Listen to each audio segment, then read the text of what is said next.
Dali lang po. Wait lang po. Naghahatol pa. Ano ba yun? Dahon pa. Wait lang po. Yesterday. So, malampig niya. Game? Sir, Ready, game. game. So good afternoon. Today, August 11, 2026, at around 1:30 p.m., we confirmed that the criminal information for grave threats was filed against Vice President Sara Zimmerman Duterte. The charge is for grave threats under Article 2A2 of the Revised Penal Code in relation to Section 6 of Republic Act Number 10175 or the Cybercrime Prevention Act. So for context, this is the same matter referred to by the NBI to the DOJ, which is currently one of the subject of the current ongoing impeachment proceedings against the Vice President.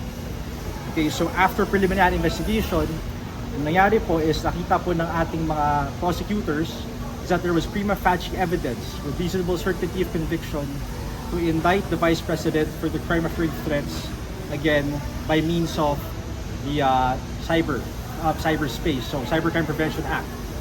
So at this stage, the information being filed in court, it's now within the jurisdiction of the court, the RTCQC, at sa kanila na po tayo titingin for further updates on what the process will be.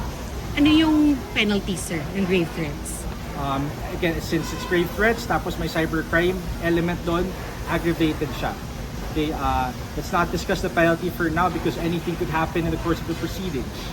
Okay, so makita naman po sa Revised Penal Code ano ang penalty of grave threats and if it's aggravated.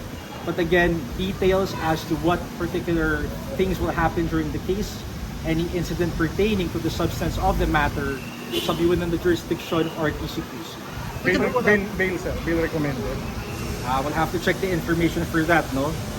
Sir, wala bang complication sa impeachment trial? Well, the bail, recommended bail is 120,000 pesos.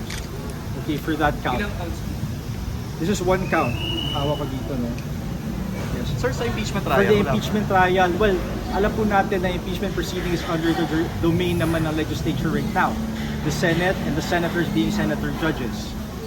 But procedurally speaking, the conduct of the criminal case in RTCQC should not be affected by the ongoing impeachment proceeding, and that applies vice versa to the ongoing impeachment trial.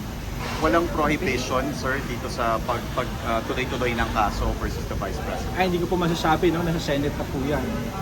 But as far as we know, procedurally, magkaiba po silang proceeding, distinct and separate proceedings. So tuloy-tuloy lang to, sir.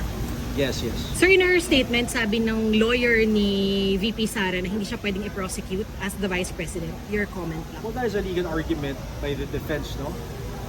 Again, that should be properly ventilated with the court. Okay, we cannot comment on the merits as of now. So even the we can only discuss procedurally.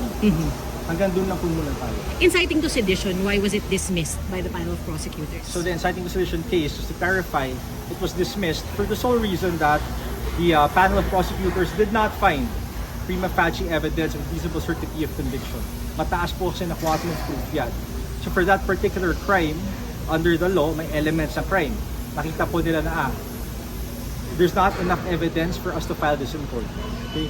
Sir, matagal po nakapending yung resolution mo. Parang matagal po siyang under review dito sa DOJ. Did the impeachment trial help in any way to speed up the resolution of the case? No. Okay, again, these are two distinct separate proceedings. Ang nangyayari po sa impeachment proceeding ay magkaiba sa ginagawa sa trial or even in the preliminary investigation.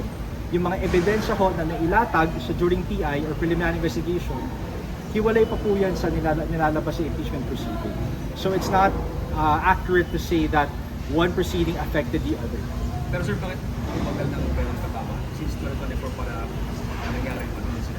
Well, ang panel of prosecutors na po makakapagsabi, no? But to the best of our knowledge, I mean, to the from the records, it's in relation to pending incidents in that case. So, in that particular investigation, right? Yung sa main recommendation na 120,000.